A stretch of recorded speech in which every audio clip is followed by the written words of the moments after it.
உங்களுடைய தங்கம், வெள்ளி, வைர நகைகளை உடனே செல் பண்ணுமா? நம்பிக்கையான நிறுவனம் Max Gold. Call 04445454545. Max Gold, cash for gold. ஒருவேளை விஜய் கொரோனா காலகட்டத்துக்கு முன்னாடி கட்சி ஆரம்பித்து இல்லை இந்த கொரோனா காலகட்டத்திலேயே அந்த கட்சியை அறிவித்தார், அரசியல்வாதி ஆகிட்டார் விஜய் அப்படின்னு வச்சுக்கோமே. இந்த கொரோனா காலகட்டம், பெரிய ஊரடங்கு, குறிப்பாக வந்து சினிமா இண்டஸ்ட்ரி பெருமளவில் பாதிச்சுது. தேட்டருக்காரங்க யாரையுமே தேட்டரு திறக்கவே முடியாது. தேட்டரையே நம்பி இருக்கிற, தேட்டரையே காலகாலமாக வாழ்ந்து கொண்டு இருந்த அந்த தொழிலாளர்களுக்கெலாம் என்ன பண்ணுறதுன்னே தெரியல. எல்லா தொழிலும் முடங்கி போச்சு. அப்படி இருக்கிற காலகட்டத்தில் அப்படி மெல்ல அந்த கொரோனா பரவல் கம்மியாகி இந்த ஊரடங்கு உத்தரவுலாம் தளர்வாகி வந்துக்கிட்டு இருக்கிற சமயத்தில், இப்போ அப்படி தேட்டர்லாம் கூட திறக்கலாம் பொழுது அப்படின்னு நினச்சிட்டு இருந்த சமயத்தில் ஓடிடி பெரிய அளவில் வளர்ந்துச்சு. இப்போ ஓடிடி வீட்டிலேருந்தே படம் பார்க்கலான்னு. அப்போ தமிழில் முன்னணி நடிகராக இருக்கக்கூடிய சூர்யா கூட ஓடிடிக்கு படம் கொடுத்தாரு. வந்து சூரியரை போட்டு ஜெய்பீம் படங்களை வந்து ஓடிடி கொடுத்தப்போ அந்த தேட்டருக்காரங்களாம் கதறினாங்க. வந்து நீங்கள் வந்து பெரிய நடிகர், நீங்கள் உங்களை நம்பி தான் தேட்டரே இருக்குது, இந்த தேட்டரால் தான் நீங்கள் வளர்ந்தீங்க, ஆனால் கொஞ்சம் தயவு பண்ணி வெயிட் பண்ணுங்கள், இந்த கொரோனா காலகட்டம்லாம் முடிஞ்சிடும், அவசரப்படாதீங்க, எங்கள் வயிற்றில் வாழ்வில் கொஞ்சம் பாலவாகுங்க, எங்கள் தொழிலாளர்லாம் சும்மா இருக்கிறாங்க. பல தேட்டர் ஓனர்லாம் வந்து ஒரு 3 மாத சம்பளத்தை கொடுத்தாங்க. அதன் பிறகு 6 மாதம் வந்து மளிகை பொருள் கொடுத்தாங்க. அதுக்கப்புறம் ஒன்றும் பண்ண முடியல, அவங்களால வந்து ஒன்றும் பண்ண முடியல. இதுதான் உண்மை. அப்படிலாம் இருந்த காலகட்டத்தில் விஜய் அரசியல்வாதி, அரசியலில் இருக்கார். அந்த காலகட்டத்தில் இதேமாதிரி தாவேக்கான ஒரு கட்சி ஆரம்பிச்சிட்டாரு, பரபரப்பாக இருக்காருன்னு வச்சுங்க. அவருடைய படம் இந்த ஊரடங்குலாம் தளர்ந்து இப்போ தேட்டருக்கு ஒரு கட்டுப்பாடு வருது. ஒரு சீட்டு விட்டு ஒரு சீட்டு தள்ளி வைக்கணும், தள்ளி உட்காரணும், முகக்கவசம் அணியணும், அப்புறம் வந்து பாதுகாப்பு விதிமுறைகள்லாம் வந்து கடைபிடிக்கணும். இப்படிலாம் வந்து ஏகப்பட்ட கட்டுப்பாடுகள் இடையில் தியேட்டரை நீங்கள் திறக்கலாம். அப்படின்போது பல பேருடைய எது என்னன்னா, எப்போ கூட்டமே வராது, தியேட்டர் பக்கமே இவன் இனிமேல் எவனும் தலை வச்சே படுக்க மாட்டான், வரவே வராது, நீங்கள் திறந்து வச்சுட்டு கரண்ட் பில்லு கூட இதுவாகாது, மக்கள் எல்லாம் பயத்தில் இருக்கிறாங்க அப்படின்னு பொழுது தியேட்டருக்காரங்களும் அதை நம்பினாங்க. அதுதான் உண்மையும் கூட. இந்த கொரோனான்ற அந்த பேரறக்குன்னு வந்து பண்ண வேலை அப்படியாப்பட்ட வேலை வந்து. அப்போது விஜயுடைய படம் நான் ரிலீஸ் பண்ணுறேங்க தேட்டரில் அப்படின் பொழுது, அப்போ விஜய்க்கு சொன்ன விஷயம் என்னென்னா, தேட்டருக்காரங்களாம் வரவேற்றாங்க. விஜய்க்கு சொன்ன விஷயம், வேணாங்க, ஓடாத படம், பெரிய அளவில் இந்த படத்தை செலவு பண்ணி எடுத்துருக்கிறீங்க, முக்கியமான படம், பேசாமல் ஓடிடியில் நீங்கள் ரிலீஸ் பண்ணிடுங்கன்னு. ஏன்னா ஓடிடிக்கு அவ்வளோ பெரிய ஆஃபர், அந்த படத்துக்கு அவ்வளோ பெரிய ஆஃபர் வந்து, நீங்கள் கொடுத்துருங்க இந்த படத்தை, உங்களுக்கு என்ன வேணுமோ கோடிகளில் தரோம் அப்படின்னு. எனக்குரிய அது விஜய் படம் தான். அதுக்கு தனி வீடியோ போடலாம், அது விடுங்க. அது அப்படி இருந்ததில் கிடையாதுங்க. இந்த தேட்டரை நம்பி தான் நான் வளர்ந்தேன். இந்த தேட்டரை வச்சு தான் நான் வந்து இன்றைக்கி இவ்வளோ பெரிய நடிகராக இருக்கிறேன். இதே தேட்டரில் தான் நான் படம் பார்த்து வளர்ந்தவன். நான் நீங்கள் சென்னையில் ஒரு பழைய பேட்டி நான் தான் எடுத்த பேட்டி, அது ஒரு தீபாவளி மலருக்கு. அவர் ஒரு சொல்லியிருப்பார், வந்து ஒரு தேட்டரில் சின்னத்தம்பி பார்த்தேன், இன்னொரு தேட்டரில் வால்டர் வெற்றிவேல் பார்த்தேன், இப்படி கமலாவில், உதயம் தேட்டரில், அதுக்கப்புறம் சத்தியம் தேட்டரில், ஒரு பண்டிகை நாள் முழுக்க நான் தேட்டரில் படம் தான் பார்த்துட்டு இருப்பேன்னு விஜய் சொல்லியிருக்காரு. அப்படி விசில் அடித்து பார்த்த ஒரு இது. அந்த தொழிலும் முடங்கி போயிருக்குது, சினிமா தொழிலும். அந்த தொழிலாளர்களும் வாழ்விழந்து போயிருக்கிறார்கள். ரிஸ்க்கு வந்தால் நம்ம பார்த்துக்கலாம், இந்த படம் ஓடல, மக்கள் கூட்டம் வரலன்னா பரவாயில்ல, அந்த நஷ்டத்தை நான் ஏற்றுக்கிறேன் அப்படின்னு சொல்லி அதை வெளியிட்டார். படம் சூப்பர் டூப்பர் ஹிட்டு, மாஸ்டர் படம் தான், எல்லாருக்கும் தெரியும். இப்போ ஒரு வேளை விஜய் அரசியல்வாதிகள் அந்த சமயத்தில் இந்த படத்தை விட்டுருந்தார்னு வச்சுங்க, கொரோனா பரவலை வந்து அதிகமாக்கிறதுக்கு தான் விஜய் சதி பண்ணிட்டாரு. இப்போ இந்த படத்தை விட்டுறதுக்கான நேரம் என்ன பாருங்க, எத்தனை பேர் வந்து பலியாகி போயிருக்கிறாங்க, கொரோனா இன்னும் தலைவிரிச்சு ஆடுது, விஜய்க்கு இதில் வந்து ஒரு அரசியல் பண்ணணும்னு ஆசை, இதில் வந்து அவர் வந்து குளிர் காயணும்னு ஆசை, ஸ்பைடர் படத்தில் அவர் எஜ்ஜே சூர்யா மாதிரி ஒரு அப்படியே ரசிக்கிற ஒரு கேரக்டர் அவர், அப்படிலாம் சொல்லி கடுமையான விமர்சனங்களை கொண்டு வந்திருப்பாங்க. சொல்கிறதுக்கான காரணம் என்னென்னா, ஜனநாயகன் படத்தை விஜய் தான் விட்டுட்டாரு, இது லீக் பண்ணிட்டாரு அப்படின்னு எந்த லாஜிக்கில் நீங்கள் சொல்கிறீங்கன்னே தெரியல. வந்து ஒரு படம் ஹீரோ, உச்ச நட்சத்திரம், 200 கோடி ரூபாய் சம்பளத்தை விட்டு வந்திருக்காரு. அவருடைய திரைவாழ்வில் கடைசி படம். அந்த பட நிறுவனம் கிட்டத்தட்ட 500 கோடி ரூபாய் அந்த படத்துக்கு செலவு பண்ணியிருக்காங்க. டேபிள் ப்ராஃபிட்டே ஒரு பெரிய தொகை வந்திருக்குது. தமிழ்நாடு தேட்டர்கள் அவ்வளோ பெரிய விலை கொடுத்து வாங்கியிருக்காங்க. வெளிநாட்டு உரிமை அவ்வளோ பெரிய விலை கொடுத்து வாங்கியிருக்காங்க. இந்த நேரத்தில் நீங்கள் எப்படி வந்து இது போய் வந்து ஒரு நடிகர் வந்து அந்த ஹீரோ வந்து அதை வந்து லீக் பண்ணி விடுவார்? ஒரு லாஜிக்கே இல்லாமல் பேசுகிறது எந்த விதத்தில் நியாயம்? சரி, ஆதவ அர்ஜுனா சொல்கிறாரு, இந்த திரைப்படம் வெளியானதுக்கு காரணம் வந்து உதயநிதியும் மத்திய அமைச்சர் எல் முருகனும் தான் காரணம் அப்படின்னு இது சொல்லி முடிச்சிட்டாரு. திமுக தரப்புலேருந்து எந்த ரியாக்ஷன் கிடையாது, அதுக்கு பிஜேபி தரப்புலேருந்து எந்த ரியாக்ஷன் கிடையாது. அவங்க பாட்டுனா அவங்கவுங்க எலெக்ஷன் வேலையை பார்த்துட்டு இருக்காங்க. ஆதவ அர்ஜுனா இப்படி தான் சொல்லுவார் பொழுதுன்னு விட்டுட்டாங்க அவங்க. ஆனால் பாருங்கள், இடும்பவனம் கார்த்தி அவர் பேசுகிறாருங்கன்னு, இல்லை இல்லை இல்லை இது விஜயோடைய சதி வேலை தான், இந்த படத்தை விட்டதே விஜய் தான், அதுக்கெல்லாம் முழுக்க முழுக்க அவர் தான் காரணம் அப்படின்னு.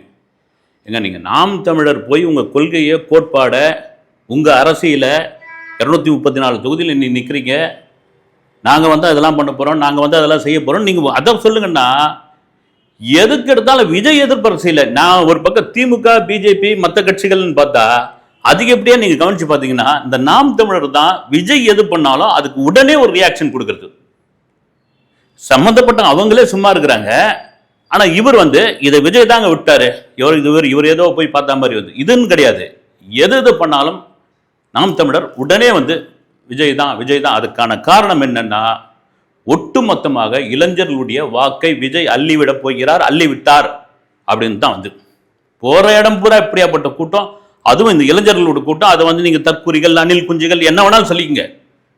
அந்த கூட்டத்தை பார்த்து நான் கூட முதல்ல நினைச்சேன், அதிமுக திமுக பிஜேபி மற்ற இதர கட்சிகள் எல்லாம் காண்டாவராங்க போறாங்கன்னு. காண்டாவரத்து இங்க தான் ஏன் காண்டாவறீங்க நீங்க அது அங்கேயே விக்கிரவாண்டி மாநாட்டிலே தெரிஞ்சு போச்சு.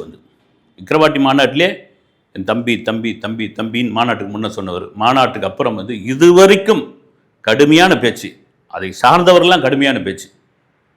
ஒரு படம் எடுக்கிறது எவ்வளோ பெரிய கஷ்டங்க ஒரு படம் எடுக்கிறது எவ்வளோ பெரிய கஷ்டம்.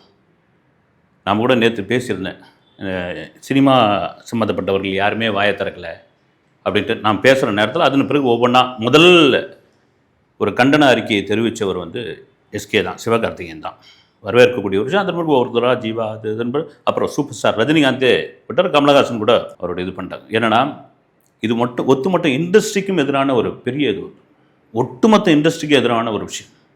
இதை நீங்கள் கண்டு காணாமல் போயிட்டீங்கன்னா நாளடைவில் சிரஞ்சீவி போட்டிருக்காரு தெலுங்குலேருந்து, இது ரொம்ப தவறான ஒரு இது யார் இதை செஞ்சது அப்படின்னு நீங்கள் கண்டுபிடிச்சே ஆகணும்னு. இது ஒரு பக்கம் இருக்கும்பொழுது நம்ம டைரக்டர் அமீர் அவர் எப்பவுமே அந்த வாட்ஸ்அப் ஸ்டேட்டஸ் வைப்பாரான், அவர் நம்பர் கூட என்கிட்ட கிடையாது. அதை பார்த்துட்டு நம்ம மீடியாக்கள் என்ன பண்ணுவாங்க, அவர் போடுறது பாருங்கள் மீடியாக்குள்ள நிலைமை எப்படி இருக்குதுன்னு. அவங்களாம் கொண்டு ஒரு காலத்தில் அறிக்கையை கொடுப்பாங்க, ஃபேக்ஸில் அனுப்புவாங்க, தேடி ஒரு செய்தியை கொடுப்பாங்க. அதுக்கப்புறம் சோஷியல் மீடியா சோஷியல் மீடியா போடுறத இவங்க வாரி எடுத்துக்கிறாங்க, காலம் மாறி போச்சு. ஆனால் ஒருத்தருடைய ஸ்டேட்டஸ் இதை போட்டாலே அள்ளி போயிடுவானுங்க பாவனுங்க மீடியாக்காரனுங்க அப்படின்ற ஒரு மனநிலை அதையும் எடுத்து போடுறீங்க செய்தியா அப்படின் பொழுது என்ன ஆகுறது. அவர் என்ன பண்ணுறாரு, இந்த படம் இஸ்லாமியர்களுக்கு எதிராக பல காட்சிகள் சித்தரிக்கப்பட்டுள்ளது அப்படின்னு. சரி, அந்த படத்தில் அப்படிப்பட்ட காட்சி இருக்குது அப்படின்னா இந்த படத்துக்காக எங்கள் சிவகார்த்திகேயனில் துணை ஜீவா, ரஜினிகாந்த், கமலஹாசன் இருக்கிற எல்லாரும் சேர்ந்து ஒட்டுமொத்தமாக தயவுசெய்து அது பதிவிறக்கம் செய்யாதீங்க, இது இணையத்தில் பார்க்காதீங்க, இது மாபெரும் குற்றம், இது செய்யக்கூடாது. சினிமாவில் உள்ளவர்கள், சினிமாவில் இல்லாதவர்கள், சமூக சேவர்கள், பத்திரிகையாளர்கள், பொதுவானவர்கள் எல்லாரும் என்னன்னா இது வேணாங்க, அவ்வளோ பெரிய ஒரு உழைப்புங்க, ஒரு திரைப்படம் உருவாகிறது பெரிய கஷ்டங்க, அதை அசால்ட்டாக ஒரு ஆன்லைனில் விட்டதை எடுத்து நீங்கள் டவுன்லோட் பண்ணி பார்க்குறது மிகப்பெரிய குற்றம். அது கேவிஎன் ப்ரொடக்ஷனே ஒரு அறிக்கையை விட்டாங்க, அப்படி பண்ணுறவங்க மேலே நாங்கள் நடவடிக்கை எடுப்போம் சட்டப்பூர்வமாக அப்படின்னு.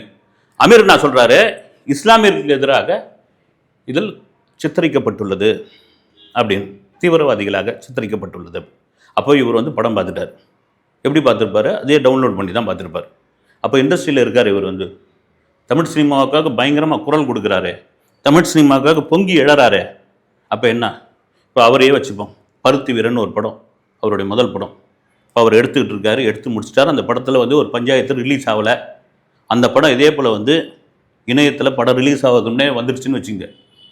யாராவது ஒருத்தர் இது மாதிரியான ஒரு இது பதிவை போட்டால் சும்மா இருப்பாரா? இவரால் சினிமாக்காரங்களே அது மாதிரி ஒரு பதிவு போட்டால் சும்மா இருப்பாரா அமீர்? ஏன் அவருடைய அந்த பருத்தி வீரன் பஞ்சாயத்துக்கு காரணமே சூர்யா குடும்பம் தான், காரணமே சிவகுமார் தான், காரணமே ஞானவேல் ராஜா தான், ஆச்சா அப்போச்சா அப்படின்னும் பொழுது பல ஊடகங்கள் இறங்கி அமீருக்கு சப்போர்ட் பண்ணாங்க. யாருக்காவது ஒரு நன்றியாவது சொன்னார் அவர் சும்மா அதை அப்படியே கடந்து போயிட்டு இப்போ நான் சூர்யா வச்செல்லாம் படம் பண்ண போகிறேன்ற மாதிரியான ஒரு தகவல்லாம் இருக்குது. ரைட், அது அவங்களுடைய விருப்பம், சினிமாக்காரர்கள் இது பண்ணுவாங்க. ஆனால் ஒரு படத்தை பார்க்காதீங்க, டவுன்லோட் பண்ணாதீங்கன்னு சொன்னப்போ அதை பார்த்துட்டு, ஏன்னா சினிமாவில் நீங்களாம் முக்கியமானவர்கள், சினிமாவுடைய பிதாமகர்கள் நீங்களாம் வந்து அதுக்கு ஒரு கருத்தை சொல்கிறீங்க அப்படின்னா, அது படம் ரிலீஸ் ஆன பிறகு பார்த்து சொல்லியிருந்தா அப்போ எவ்வளோ விஜய் மேலே எவ்வளோ பெரிய ஒரு கோபம், ஒரு வன்மம் இருக்குது பாருங்க. வந்து எவ்வளோ பெரிய இது இருக்குது, பெரிய ஆச்சரியமாக இருக்குதுங்க. அது ஏன்னா ஒரு திரைப்படம் உருவாகிறது, ஒரு திரைப்படம் வரத்துலாம் உங்களுக்கு தான் நேரடியாக அந்த கஷ்டம்லாம் தெரியும். நீங்களே பல பேட்டியெல்லாம் சொல்லியிருக்கிறீங்க. பருத்தி வரலாம் எடுக்கும்போது நான் வந்து அந்த மொட்டை வெயிலில் படுத்துக்கின்னு இருந்தேன், அங்கே பிறண்டேன், அந்த ஹீரோ கார்த்தியை போட்டு மண்ணில் போட்டு வாட்டினேன், அத்தனை பேர் இது பண்ணேன், அவ்வளோ பேர் சிரமம் அந்த படம் எடுக்கிறது, அப்படி இப்படின்னு பல.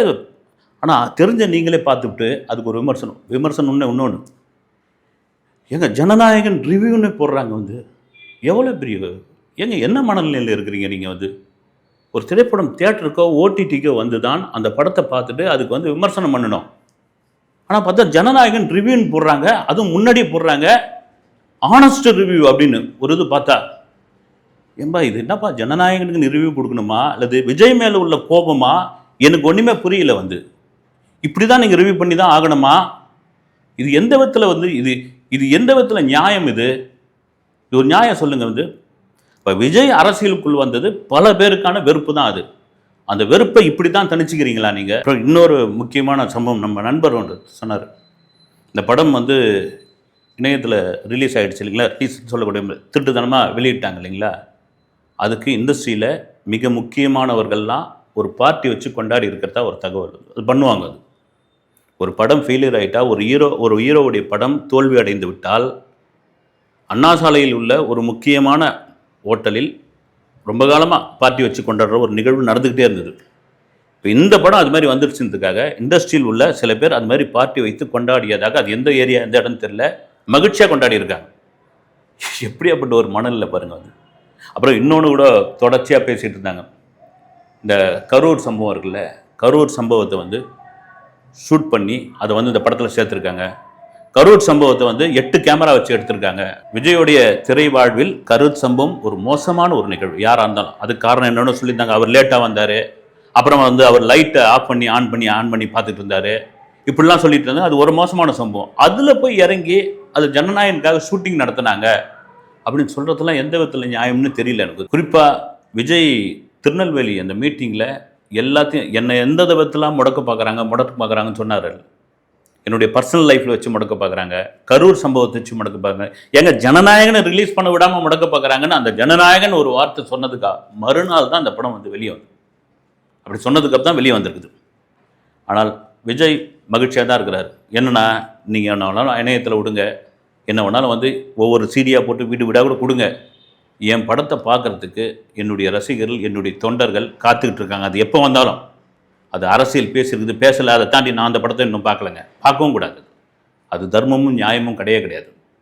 அது தேட்டரில் வரட்டும் பார்த்துக்கலான்ட்டு பார்க்கவே கூடாது. ஆனால் வரட்டும், என் ரசிகர்கள் அங்கே கொண்டாடுவாங்கன்னு அங்கே கொண்டாடி தான் தீர்க்க போகிறார்கள்.